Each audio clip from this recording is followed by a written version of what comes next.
If your roofing business is stuck at $5 million a year and you're not sure how to grow, this interview is for you. My name is AJ. I'm the co-founder and CEO of ProLine.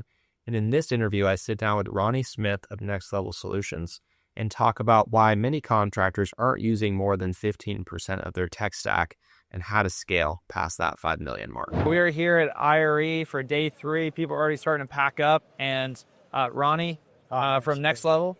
Yeah, thank you for joining me. Thank you, man. We're doing this is the last podcast of the day, so I appreciate you nice. You doing it. Well, I appreciate that. Thank you so much for letting me be a part of it, man. Absolutely. Why don't you run through, just for contractors that don't know, what is Next Level Solutions? What do you guys do? What do you guys offer? Awesome. So Next Level, there's 2 divisions of our company. One side of this is for tech stack. Having the ability to work with contractors like with ProLine, being able to help them to set it up, to maximize it, being able to set all the systems up to where their teams can get the best benefit to where they're not just using 5%, 10% out of it. So we focus on the tech side, but we also have a full line of consulting services. So we're working with contractors that are at 5 million, they're trying to get to 10 million. So like maybe they're struggling, they don't have all the operational processes in place. So we will work with them to develop the systems, the processes, and their people to help them to be able to scale to where they're getting to 10 to 15 million. Ultimately, if contractors are looking to potentially go to private equity, we built checklists to help them to make sure that everything is in line for them to be potentially looked at. And so that's what we do. We travel, work with them remotely on site. Just like we would do with ProLine. That's awesome. Yeah. That's awesome. What would you say? So you said a couple of times going from that 5 to 10 and the count is there. What do you think is the top 3 challenges that roofing contractors face making that jump? So honestly, there are 3 things. Know this for almost 20 years. Communication breakdown is the number 1 problem that I typically face with the interpretation of that. So if they don't have the right tech stack, because it's communication, poor visibility, and then not being able to run their business by the numbers. So if they have the right reporting, if they have the right visibility into it, with automations, because the companies that are at that 4 to 5 million based off of it, you'd be surprised how many times that they let things fall through the cracks, especially with follow-up. It's horrible. Because they don't either follow up with the customer, provide the estimate, or they just don't follow up at all. So in order for them to be able to move beyond the 5 million, being able to organize their communication and their visibility and the reporting so that they can make the right decisions about putting the right people in the right seats and then just taking care of the customer. So those are the top 3 things. It's just bad communication, poor visibility, and not really knowing their numbers. Wow. I've noticed that none of those 3 things that you just mentioned are getting more leads. No. Which is interesting because I feel like a lot of contractors feel like that's the missing piece. But here's the deal. I had this conversation right here at the show. Yeah. So there was a company, they've been in business for 3 years. Okay. They've been doing business. They did 5 million each year. That sounds great, right? Well, here's what happened is they've done 5 million. Well, they know how to sell. They know how to generate it. But operationally, they don't know how to handle it.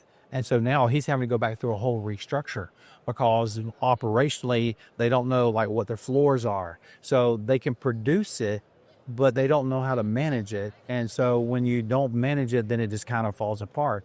And I'm seeing that in this industry. It's like, well, there's so many good people in this industry that wants to grow, but when you have owners that are wearing all the hats, and so and because they don't follow up, because they go pay for all of these leads, but if they don't work the leads, then their ROI is a waste. So I didn't start out with lead gen just because ultimately door knocking or getting leads and doing those things is one thing, but managing it and taking care of the customer and giving that customer a great journey. And that's where the tech stack comes in, and because they're able to automate certain things, they're able to do certain things. So that's why I didn't lead off with lead gen. And I love that. 'Cause I think, and it's not to say in some cases that it's not the leads, but I feel like my impression, seems like you agree, is that a lot of times when contractors feel like they have a lead problem, often it's either a speed to lead problem or a follow-up problem or an operational problem. Right. And if that's solved, then they can get squeeze a lot more juice from the lemon. They can, and because they become more organized and better efficient to be able to control those leads. And when you start looking at how much a lead costs, whether it's Angie's, whether they're branding, whether they're giving things out, I mean, you're talking on average could be anywhere from $300 to $400 per lead. Well, they're not maximizing on that on their rehash and their follow up. So I guess because of what we do, we focus on the operations, because overcoming the objections and the sales, they do a really good job at that. But a lot of contractors that are trying to grow and they're trying to get to that next level, no pun intended, is just because of the communications and the way it breaks down for them to be able to get beyond that 5 million mark to 10 million. So, because it takes people and communications and start the processes. Yeah, it does take work to set those things up. It does. Right? Well, typically it works out to either it's a people issue or a process issue or systems. My experience with systems and technology is a lot of times they're not utilizing it. They're only using 15 to 20%, and they have all of these great tools. So by equipping those things to like lead to speed and stuff like that, now with AI and all the things that are coming along, what you guys are providing, it's going to allow them to be able to manage those things better. So now when those leads are coming in, now they're getting better quality leads, but the sales guys are following up on it. And then we're controlling like the project itself, because you can get it in. They could do a really good job of selling it, but if production lets it fall off, they don't communicate. There are communication gaps from the time of contracts to the time to build. And so those are like things that we try to focus on to help the contractor to keep everything systematic, and then using the technology as the tools and systems. Yeah, no, it makes total sense. I love it. I absolutely love that you've started working with us. You've started helping some of our contractors, and you're looking at how ProLine can get used. What's been your impression of ProLine so far? As a professional in this space, you've seen a lot of tools. So out of all the systems, a couple things that I really like is the simplicity way of using ProLine, number one. Number two, the reporting. Reporting is one of those things that is in this industry that's missing in a lot of the SaaS companies. And you can get certain pieces of the reporting, but just a simple way of the automations that I'm looking at with you guys, being able to follow up the way that you do. We were just talking about like health of a customer and stuff like that. So I think those things are important. With ProLine, I feel like that it's going to be kind of a cutting edge of where the technology is going, and being able to maximize every part of it and breaking it up into the departments with the boards and the reporting. I think you guys have done a really good job at that.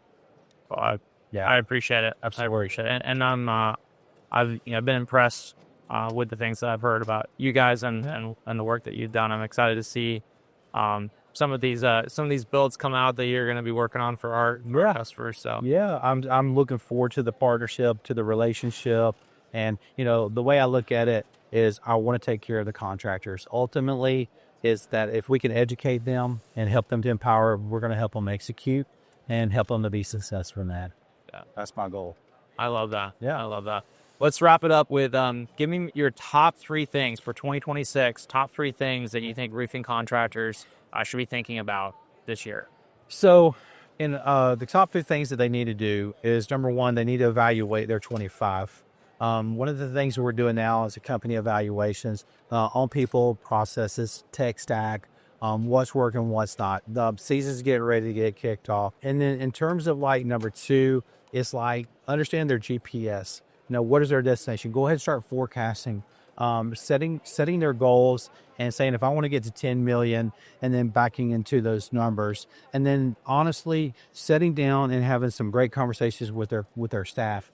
That's not happening. So right now, one of the most important things as the season is getting ready to kick off this year is to sit down and have a very transparent with their team and understand the pain points of what they went through. Where did things break down between office and sales and production? So that way they don't have to go through another repeat and fix those things. So the top 3 things is meet with your team, forecast your numbers, and then make sure that all your tech stack, that you're customizing, that you're maximizing the systems. I love it. Yeah. Thank you so much, Ronnie. Dude, thank you so much for having me. Absolutely.